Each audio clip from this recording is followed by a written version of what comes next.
Your attention please. వీళ్ళంతా ఎవరు? ఎందుకు చిట్టువేలు? అరే నాకౌట్. నాకు వంటలు వచ్చేవి కాదు, అమ్మ ఏమి నేర్పించలేదు. బ్రదర్తో వివాహం అయ్యాక కనీసం ఇడ్లీ వేయడం కూడా రాదు. ఇడ్లీ పిండిని ఎలా కలుపుతారో, అది ఎంత క్వాంటిటీ వేయాలో కూడా తెలీదు. ఎలాగైతేనే బ్రదర్ చెప్తే అది వేశాను. అందులో వాటర్ కొన్ని వేయడం వల్ల ఇడ్లీలన్నీ మాడిపోయాయి. పెద్ద సమస్య వచ్చి పడిందే. పాపం అలాగే తిన్నారు, చాలా బాగున్నాయి అని తిన్నారు. ఇంకా ఏది చేసినా, చపాతీ చేసినా మాడిపోయేది, దోశ వేసినా మాడిపోయేది, అన్నం వండినా, కర్రీ చేసినా అన్ని మాడిపోయేది, సాల్ట్ ఎక్కువైపోయేది, కారం ఎక్కువైపోయేది. ఎలా ఉండేదంటే ఎలా ఉన్నా తినేసేవాళ్ళు.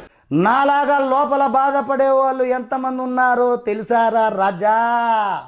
ఇలా కాదు వంటలు అని చెప్పి ఎప్పుడైతే ఈ స్థుతి గురించి నాకు తెలిసిందో, యేసయ్యా నీకు స్తోత్రం, యేసయ్యా నీకు కృతజ్ఞతలు, కారం వేయడం, యేసయ్యా స్తోత్రం కలపడం, ఇలా చేసినప్పుడు ఎంత అద్భుతంగా ఉన్నాయంటే వంటలు.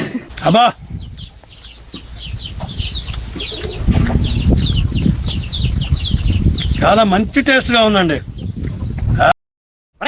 మీరు మంచి నాటు బీట్ ఒకటి వేయండిరా.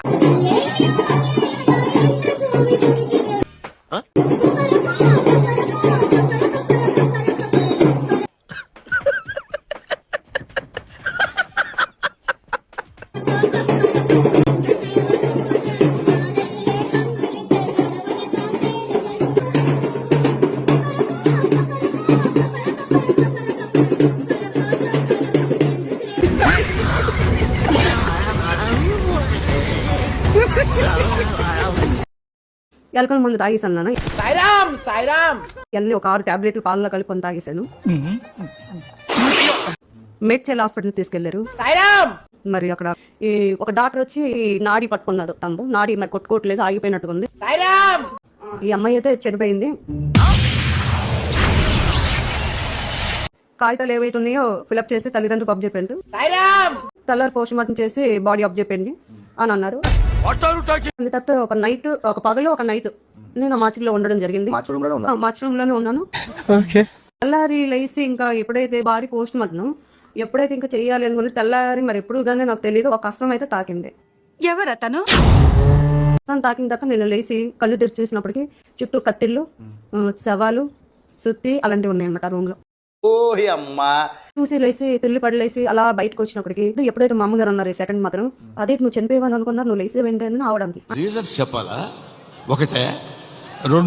అనేటప్పటికి ఆవిడ గబగబ చెంగు ముసుకేసేసి సింతాల్ వాళ్ళ తమ్ముడు గారు ఉన్నారు, సింతాల్ వాళ్ళ తమ్ముడు గారు ఇంటికి తీసుకొని వెళ్ళిపోయింది. ఎట్టమ్మా ఏందమ్మా మీరు ఏంటి?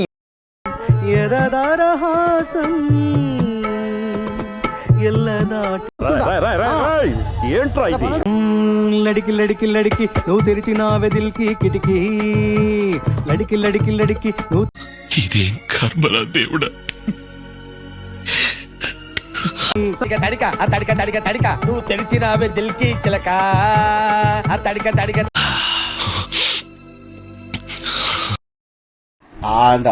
అలా అమ్మ పోయింది.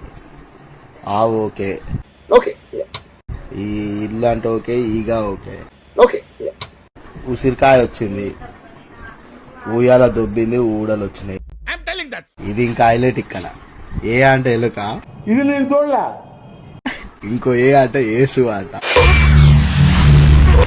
ఇంకో ఏ అంటే ఏసు ఆట.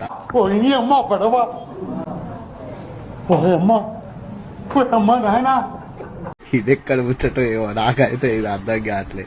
యేసు ప్రభు ముచ్చట. ఓపెన్ చేయైతే ఇంటర్మీడియట్ అలా చదివేటప్పుడు ఇప్పుడు ఎగ్జామ్ కి వెళ్ళడానికి 1 hour ముందు నా బెడ్ దగ్గర మోకాళ్ళు వేసి మీరు నన్ను చదివించండి అని ప్రేయర్ చేసుకొని బుక్ తీసి తిప్పుతా ఉండేదాన్ని అన్నమాట ఫాస్ట్ గా. దేవుడు నా పక్కన కూర్చొని, ఏసై నా పక్కన కూర్చొని ఇది చదువు అనేవారు, అది చదివేదాన్ని. తర్వాత మళ్ళీ అనేవారు ఏసయ్య తిప్పు పేజెస్ తిప్పి ఇంకా చాలా ఇంకా ఇవన్నీ చదవకనేవారు. ఏం లేదు, నీకు కూడా మెదడు పెరుగుతుంటేను అనుమానం వచ్చింది. అలా దేవుడు చదివించేవారు. ఎగ్జామ్ కి వెళ్ళి చూస్తే మీరు నమ్మరు. అందుకు నేనేం చేయగలను? టు మై సర్ప్రైజ్ నేను ఏవి లాస్ట్ మినిట్ లో ఇలా చూసుకున్నానో అవే ఉండేవన్నమాట. ఎంత శుభవార్త చెప్పు. ఉండు, నీకు కలర్ సోడా కొట్టిస్తాను.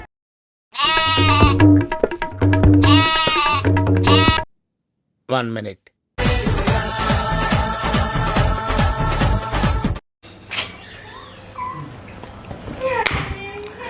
అది అమ్మ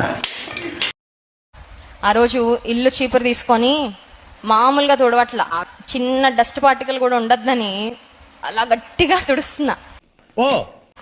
తుడుస్తా ఉంటే నా చెయ్యి అంతా వాసిపోయి ఎర్రగా కందిపోయిందండి. ఓకే. కందిపోతే నాకు దేవుని స్వరం వినబడతా ఉంది. ఏమనంటే, బ్లెస్సీ నువ్వు చీపురు కార్నర్ కి పట్టుకున్నావు, నువ్వు కొంచెం కిందకి పట్టుకో అని వినబడుతుందండి. నేను హడావిడిలో పని త్వరగా అయిపోవాలని చివరకు పట్టుకొని స్పీడ్ గా చేసేస్తున్నా. దానివల్ల చేతికి ప్రెషర్ ఎక్కువ పడుతుంది. నాతో దేవుడు మాట్లాడుతున్నాడు, నువ్వు కొంచెం కిందకి పట్టుకో, నీకు అప్పుడు అనుకూలంగా ఉంటది.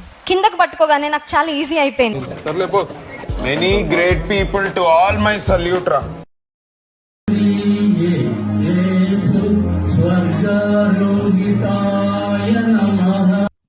ఇదేంట్రా అయితే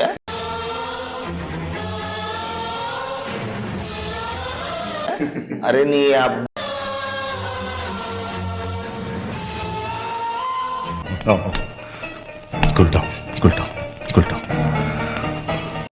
నా దగ్గర 40 రూపాయలే ఉన్నాయి. ఆ 40 రూపాయలు చేతులు తీసుకొని నేనేమన్నంటే, దేవా ఈ 40 రూపాయలు నువ్వు 400 చేసినందుకు వందనాలు. 40 రూపాయలు 400 చేసినందుకు వందనాలని నేను ప్రార్థన చేసుకొని ఆ 40 రూపాయలు బ్యాగ్ లో పెట్టుకొని నేను బస్సులో కూర్చొని ప్రార్థన చేస్తూనే ఉన్నా. చెప్పు. బస్సు దిగేటప్పుడు ఏమైందంటే, డ్రైవర్ వెనక సీట్ల 1000 రూపాయలు కనిపిస్తున్నాయి నాకు, 500 రూపాయల నోట్లు.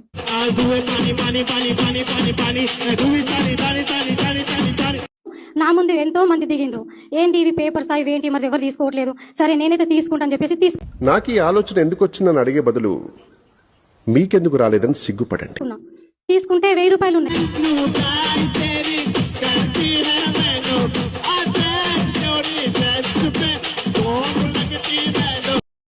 నన్ను దేవుని దగ్గరికి ఎవరు తీసుకొచ్చారు అంటే ఒకటే చెప్తాను, మా కుక్కపిల్ల. ఎందుకంటే ఆ కుక్కపిల్ల రాత్రి 8 o'clock అయింది. దానికి మా మమ్మీ డాడీ ఏదో బాలేదని హాస్పిటల్ కి తేలారు. అది సడన్ గా ఫిట్స్ వచ్చేసింది అనమాట. నాకు కథం అయిపోయి ఫిట్స్ వస్తే నాకు ఏం చేయాలో అర్థం కాలేదు. ఇంట్లో నేను మా అన్న ఉన్నాము. ఆల్మోస్ట్ 5 minutes అయింది, 10 minutes అయింది. మేమేం డాక్టర్ కాదు కదా, అప్పుడు ఇంటర్ చదువుతున్నాం, ఏం చేస్తే చేయాలో నాకేం తెలుసు. నేనేం చేశాను, పింకి లే అని లేపుతున్నా, అది లేవట్లేదు. అప్పుడు ఈ మాట గుర్తొచ్చింది, ఈయన దేవుడు అని వీళ్ళంతా అనుకుంటున్నారు, చెప్పుకుంటున్నారు, నాకు చెప్తున్నారు కదా.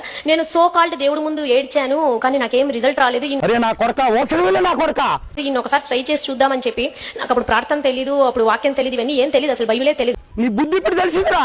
ఇట్లా బయటకు వచ్చి ఒకటే మాట అన్నాను, ఏమన్నానంటే, నువ్వు నిజమైన దేవుడు అయితే నా కుక్కపిల్లకు బాగు చెయ్యి, ఇదే మాట అడిగాను. సో కాల్డ్ వీళ్ళు ఎవరైతే యేసు ప్రభువు అని నేను చెప్తున్నారో, నువ్వు నిజమైన దేవుడు అయితే నా కుక్కపిల్ల బాగు చెయ్యి అన్న. అంతే, అసలు బాగు చెయ్యి అన్న మాట నేను ఇంకా ఎండ్ చెయ్యకముందే ఆ కుక్కపిల్ల వచ్చి నా కాలు నాకేస్తుంది. ఓకే, నువ్వేం మాట్లాడుతున్నావు అర్థమవుతుందా నీకు? అసలు దానికి ఫిట్స్ ఏ రానట్లు నాకేస్తుంది. నేను ఫస్ట్ టైం షాక్ అయిపోయాను.